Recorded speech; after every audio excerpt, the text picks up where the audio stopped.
very strong weekly close for Bitcoin. You can see over here by that massive green candle, we went straight from a higher low immediately into a higher high.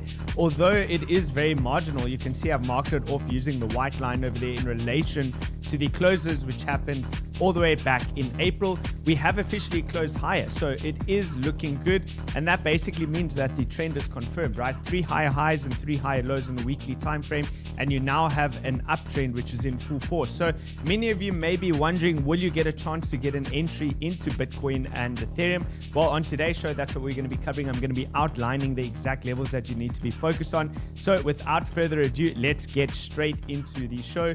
And I also want to go onto the Banter Bubbles chart over here. If you look at that on the week, a lot of the altcoins starting to pop massively green, big pushes up. Look at Pepe up 65%, BSV 48%, BCH, all these old school dinosaur coins 82% over there, which is pretty interesting if you ask me. So what I'll be focusing on over here is the upside targets, the upside liquidity. If you do look at Bitcoin as well on the weekly, really you're only capped by this wick over here. That's going to be your next draw of liquidity is $32,000. And there's a good possibility that you start to see something like that this week. When you see a massive expansive candle with such strength by the bulls like this, closing a weekly that strong, you anticipate it's most likely going to lead to continuation the following week. So we need to be very careful and watch that closely because there might be a chance that you just push straight through that $32,383 zone without having any pullbacks. That would be the max pain scenario, in my opinion. That's where you leave everybody behind that was obviously waiting for a lot lower prices. And then we do know already that this order block got completely front run. So did the supporting trend line over there. So I would think that the players that front ran this and controlled this move over here would be looking for higher prices before offloading, as opposed to just a move from here to here, which was 15%. They're probably going to be driving price a lot higher. If you do look though on the daily, you'll see that the Banter bubble is showing most of the coins are red, so busy pulling back. So this could be that pullback, which means you need to be very focused and you need to have your pivot levels in order. If you look at the cup and handle on both Bitcoin and Ethereum, of course, we have the breakout, which is now officially confirmed from the falling wedge pattern over here. That has its first measured move going up to $35,000. And if it gets real bullish and completes the entirety of the pattern, you're looking at $44,800 for Bitcoin.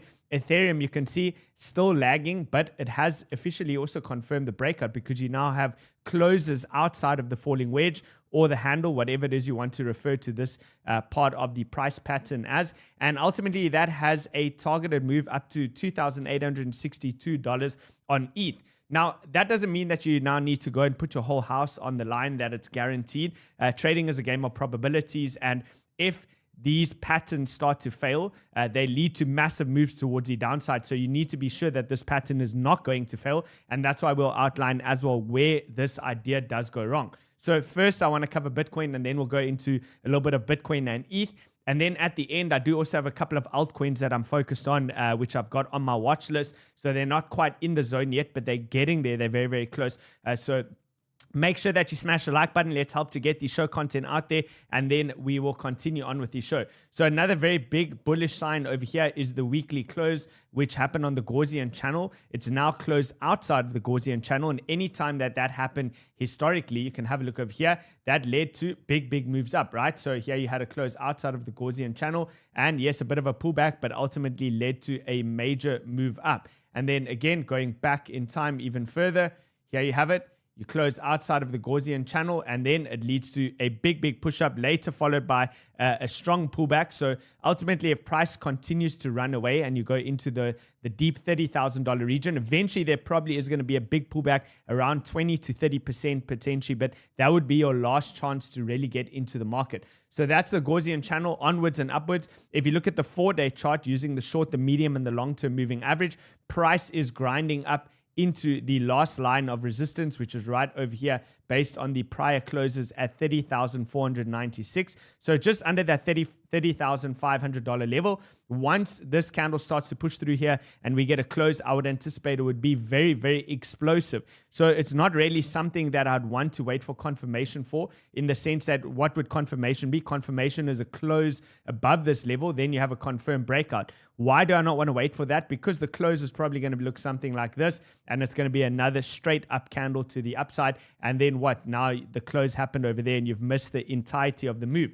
So kind of how I'm positioned at the moment is like this. I'm going to quickly draw it out for you more or less, but just this is a quick rapid retake of everything that's happened over the course of this entire year. We were away on vacation in December, and ultimately when I last did a show, we were focused on this. There was a wedge formation that was something like that. Over here, high volume kicked into the market. This was our signal that the market was really starting to change. And ultimately, I bought a little bit of Bitcoin over here, but we didn't load up as heavily as we should have. Price then went up. We made the profits. It came down. This is where we fully loaded our positions, 100% entry into the market over here. Price then continued to go up. Ultimately, we're looking for this to be a rejection area between that 28,000 and 32,000 area based on this order block on the left-hand side, which led to the breakdown. So this swing position, which we took full 100% entry into, we loaded that price off at an average selling price of 28,500. I then re-entered that on some of the pullbacks over here at about $25,000, sold for a very quick bounce. So it was around here, sold for a quick bounce into 26,500, reducing my average price entry down from about that $19,200 probably down to about, I think I got it to about 17,800 when you consider and you add up all the entries and exits, and then you divide your capital that you started with and what you add as a Bitcoin amount now. Next, what I did then is when this candle started to expand over here, this was an ETH position that I took. I had to just simply buy in because it was explosive. It's not something I typically do, FOMOing into positions, but considering the nature of everything that's been going on with the market with BlackRock, your experience will start to tell you when there's a possibility that that move is just gonna explode towards the upside, which is exactly what we got over there, right? So a big move happened towards the upside. Bitcoin went too quickly for me to jump into the position. So instead, I took an ETH position and I got pretty much half of this candle in Bitcoin terminology. So that's kind of where we're at now. So why am I telling you this? Well, the reason that I'm telling you this is because if you did follow along with the plan and took the exact trades that I took, what am I doing now? Well, ultimately, this is resistance, right? So you're definitely coming into resistance. You can't deny it. This is a whole resistance zone. It is still the order block between 28,000 and 32,000 continues to remain resistance. So I'm kind of positioned now where I'm willing to give up some of my gains if I'm wrong over here. If you have not been in any positions whatsoever, it might be a tricky scenario for you to determine what to do next. You might need to wait for a major break above that $32,000 resistance and hope that you can time an entry as a breakout trader. So once you start to break out the key levels, you might need to jump into a position at a later stage had you not been in any positions. But because I had played most of this move, I've been up and down, in and out throughout this entire move, and I've caught the bulk of this move. I'm in a position now where I've decided, even if we start to reject from here, I would rather hold my position, give up some of the gains, and then recompound into these lower levels because ultimately, if we don't get a pullback, this move is going to be explosive straight through this level. So that's what I'm watching over there, and it's going to be similar on ETH. We'll cover the ETH levels soon, but in a nutshell, that's kind of what I'm watching. You got the NASDAQ, S&P 500, Bitcoin, and ETH chart overlaid over here. So you can see eventually, obviously, we're converging back towards the mean being where the stock market is trading. They're coming towards each other once again. And you can see both Bitcoin and ETH are forming a very clear pattern. It's as clear as day when you look at it on a line chart. And what is that pattern? Well, simply put, it's a bull flag formation, right? So price moves up, strong move towards the upside, consolidates. It doesn't give players a chance to get back into the market based on a pullback. And ultimately, that leads to usually another big up move. And Bitcoin has done that multiple times. You guys know it. You've seen it a few times before. There we go. Pull, consolidate. Probably going to lead to the next move, which ultimately catches up to where the NASDAQ and the S&P 500 are situated. So that's kind of the narrative. That's kind of what's going on, in my opinion. There is going to be on low time frame levels that we can identify where we're wrong and where to exit those positions. Total as well, you can see the Wyckoff accumulation phase that's playing out over here. Once you start to break above this level and close above $1.329 trillion over here on the total market cap, you can expect that's going to lead to that last markup phase, which is very, very aggressive towards the upside. That's going to fill this inefficiency on the left. So keep a close eye out on that. We've got higher low, higher low, higher low over here, and we're breaking back above what was the prior range. Now, ETH BTC very, very quickly is caught within a range. This range has been formed over the course of a couple of months. So since March over here, you got the range high and then you got the range lows. Bounce, bounce, bounce, holding below the long-term resistance. There's the long-term resistance. There we go. Long-term resistance trend line coming down.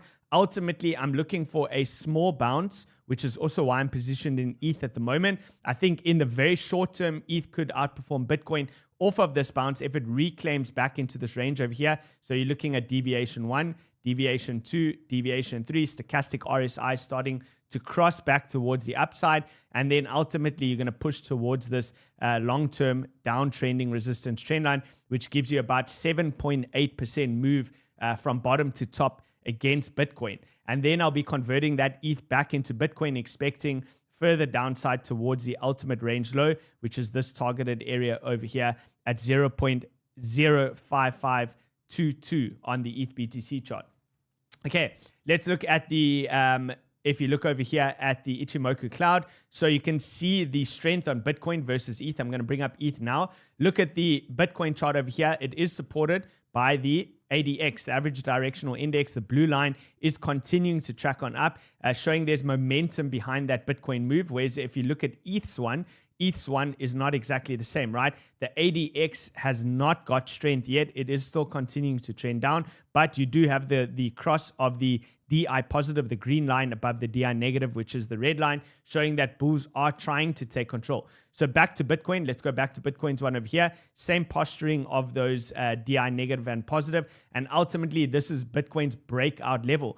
Once you start to see candles close again above that $30,500 level, expect that the move is going to start to go up quite quick, right? And then if we go to ETH over here, he has ETH's one. ETH is also situated right at that level. It is starting to reject. ETH's level is 1911. Once you start to close back above that level, expect a breakout, and then you're starting to target the prior highs or local highs, which is coming in at 2,125. So based on the Ichimoku cloud levels, Bitcoin's Ichimoku cloud, the top is coming in over here at 28,600. Now, mark that level off in your mind. Just remember 28,600 could be a potential buy the dip zone. If you see price come into that zone, I think that would be a gift. Okay, let's move on to the other Bitcoin chart on the daily. Where is your pivot level situated? Well, your pivot level is at 29,600. And you also have a cross between your short and longer term moving average over here, signaling that if price does come into that level, it also could be a dip buying opportunity. And where's that level? It's around that $28,600 zone. Okay, so basically price consolidating over here means it'll probably hold above the pivot level, and then ultimately looking at onwards and upwards. What about ETH? Okay, ETH's pivot level is currently coming in at 1846, so 1,846, and anything that pulls back into this yellow zone around that pivot level, I think it is an opportunity to get long on ETH. That is also based off a bull flag formation, which is starting to form around here. Also based off the prior order block, which led to the last breakdown over there and bounce. You're looking to retest that from what was prior resistance into support, and then that is your go long zone, in my opinion. So that's what I'm watching over there on ETH. Lower time frames, 4-hour time frame, you can see Bitcoin, it has the golden cross, big move up. We said price may consolidate and allow those moving averages to catch up, or if it pulls back into the moving averages, those are opportunities to get long. You can see right now the 200 EMA is currently rising, and that will catch, if it happens in a couple of days time, it's going to be around that 28,000-ish level. So I'm watching this zone over here. You can see over there that again, 28,300 to about 28,800. That is really the zone if you get any dips into that level. What about ETH? Let's quickly go to ETH.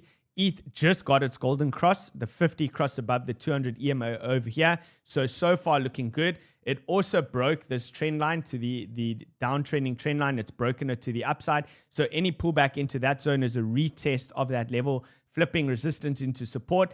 And ultimately, I'll be looking again, same thing, for that to be continuing upwards just above that $2,000 zone. The ETH trade that I'm in is purely just a trade, right? It's not an investment. I'm not looking to hold that for a very, very long time. It's a quick trade against the ETH to BTC chart, and then I'll swap back probably into, or trade back into Bitcoin after that. So that's ETH.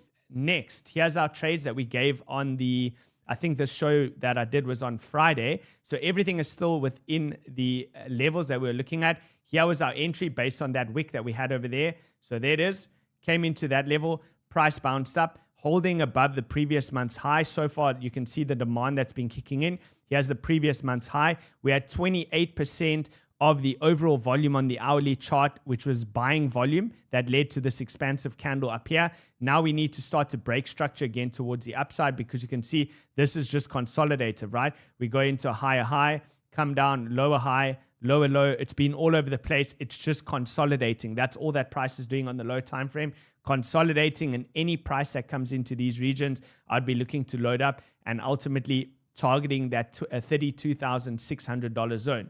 Okay, ETH. What about ETH? Here's the trade on ETH. Same thing. Came directly into our level once again. This is your consolidative zone. Price has been consolidating between 1864 and 1932. We've reclaimed again the previous month's mid-range, and we're targeting up first TB, previous month's high at 2021. Take some of your position off the table over there, and then possibly up to 2,145 is your next high. So this trade is still very much active. I have not closed any positions over here. I continue to hold that. If you are looking for these indicators over here, this is the Lux Algo. By the way, Lux Algo is one of our sponsors. Check them out over here. You can get 30% off if you use the sign up link in the description below. So there it is. Use the promo code. I'll zoom in. That is KD30 over there. KD30. You have to type that in. You'll get 30% off. And then before we go into the altcoins, also check out CoinW. If you are a US citizen and you're struggling to find an exchange where you can leverage trade, CoinW is offering up to $10,000 in sign-up bonuses by just depositing $100 today. And starting with them, you're getting $40 free for each $100, right? So there is also a link over there. That is CoinW. Click that link over there. Next, the altcoins. So these are the altcoins that I'm currently focused on at the moment. I'm looking at Chainlink as one of them I have interest in, and that's just based off this long time accumulation, right? Long time, or this is an accumulation phase where price is kind of just consolidating, and then you dip below, take all those players out. That's exactly what happened over here. And then if we zoom in, you immediately break back into the overall range. That has now been done. And then I was looking for a pullback, right, into this level, the yellow box. It is possible that has already happened. This candle over here is your wick into that box. You flip this from the breakdown level, from prior resistance into support, sliced straight through, came into that level, and that could potentially be an entry. Remember, this is a trade idea, not an investment, because always bring it up against BTC, right? So if you look at Chainlink versus BTC, the Link BTC chart, this is essentially what you're seeing, right? Let's just zoom out a bit for you. So ultimately, Link is trending down aggressively against Bitcoin. And ultimately, I wouldn't be surprised if it came into this lower yellow box region, which as a percentage is still another, let's see what that is. Let's just grab the ruler. As a percentage, that is still potentially another 60% down against Bitcoin. So it's either you come down into the demand zone, is the yellow box region, or you break this long-term trend line and start closing above the 200-day moving average. Then you can say that Link might start to outperform BTC. Otherwise, that's not the case yet. Another one I'm looking at is Atom, and I'll show you the Atom BTC chart as well. Same thing, you want to focus on it like this. You are coming into an important demand area around this $9 zone, looking for a break of the downsloping trend line, which is the yellow one. If you start to see it get above this, might consolidate a bit more, break above this level, that could be an opportunity for a trade on Atom. And bringing up the Atom BTC chart, it looks like this. It's within a range. Ultimately, this is kind of what I'm waiting for on a lot of the altcoins, is to take out their major long time range low. So there's the range low. I'm looking for something like that. A sweep below as a percentage. What is that? Again, against BTC, it's in line with what we're seeing on Chainlink. You could potentially go between 50 and 60% down. Remember, yes, of course, the dollar value goes up, but we're talking about in Bitcoin terms. In Bitcoin terms, it could still lose 50 to 60% against Bitcoin, which is why you have to be careful. If you are taking these trade ideas, you understand that's simply for your trading account and not for your investment account. For your investment account, you're still better off being in Bitcoin. Bitcoin is a lot stronger. Okay, next, this one is a short trade. This is going to be Render. Render, we identified a couple of weeks back that it was forming a head and shoulders formation over here. And once you break the neckline down, not only are you breaking back into the range, right? We're coming off a lot of hype from the Apple announcement with their virtual reality headset. So here it is, right? Head, lower high is your right shoulder. You're breaking back into the range, so below this $2 level. And then once you break down your neckline over here, ultimately you have confirmation that pretty much Render's going to go down a lot further. That's a swing trade opportunity where you could play it all the way down to about $1.20. So if you're looking to hedge, right, maybe somebody out there that's mega bullish, here's an opportunity to hedge. Take a small trade on something like this that's giving you a clear indication of basically a bearish confirmation pattern breaking below. Once you close below the pink zone, your pink zone is going to be just below $2. Start closing daily candles below $2 on Render. You can hedge. Just open up a small short position, leave that open. And then if you are wrong on your bullish thesis around Bitcoin and the rest of the altcoin market, then at least this will cover some of those losses, right, that you would otherwise experience. So I think that's about it, guys. Pretty quick show. Make sure you smash the like button, hit the bell notification, and subscribe to the channel. I guess, answer some questions over here. Let me have a quick look through if there's anything of interest. Just before we go off.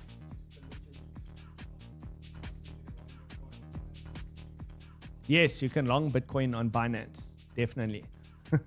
Okay, let's see if there's any other questions over there. I'm going to wait just for the feed to catch up. It's got about a 20-second lag on the comments.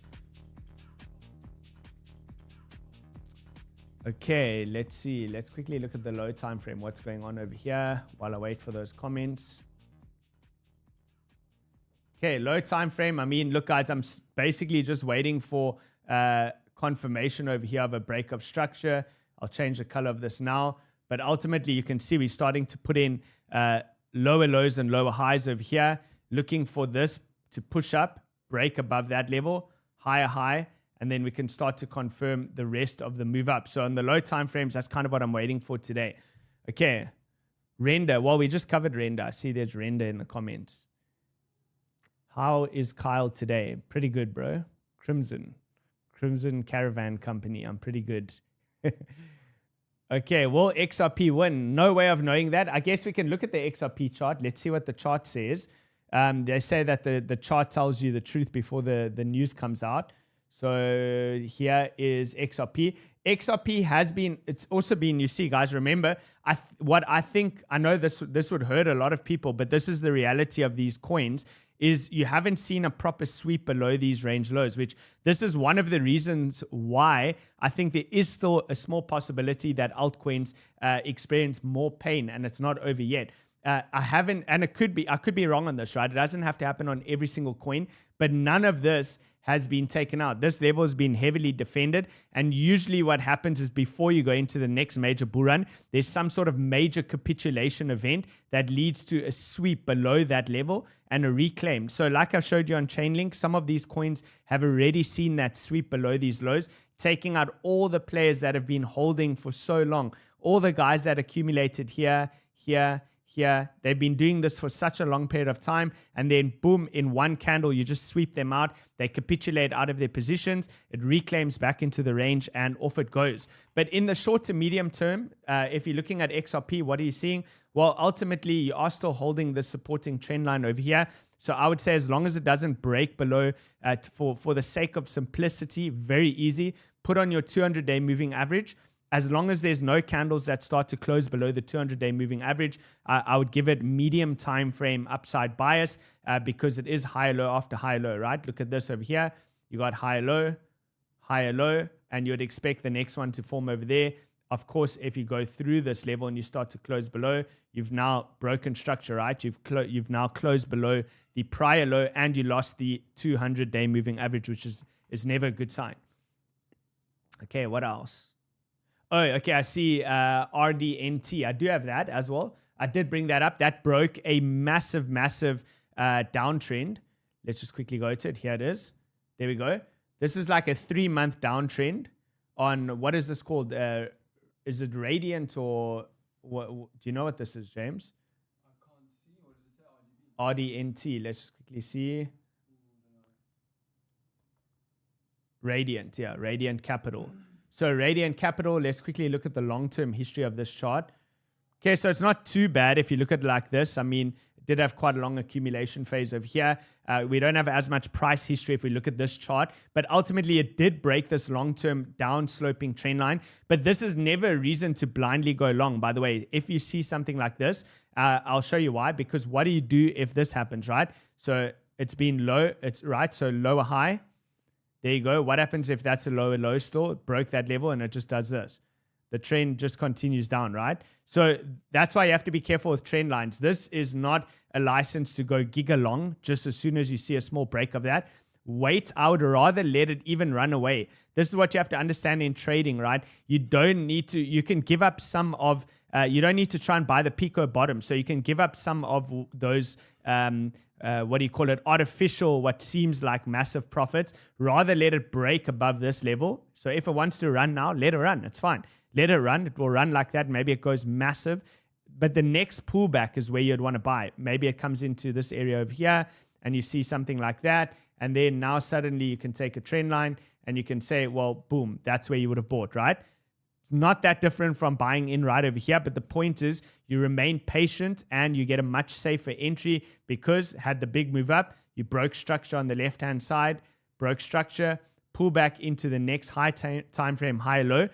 This would get a lot of hype on something like this now. You'll hear the narrative, whatever it may be. It will get a lot of hype, big move up into this region around 38 cents. And then ultimately, by the time it comes into the pullback zone, most of the people have forgotten about it, but that is your safer entry. And then your stops go below over here. Okay, so let's see. Is there anything else? I'm getting a lot of messages here. I'm wondering if it's people that want things that know me personally watching the show. Okay, let's see. Near, let's see. I'll go to near. Where is near?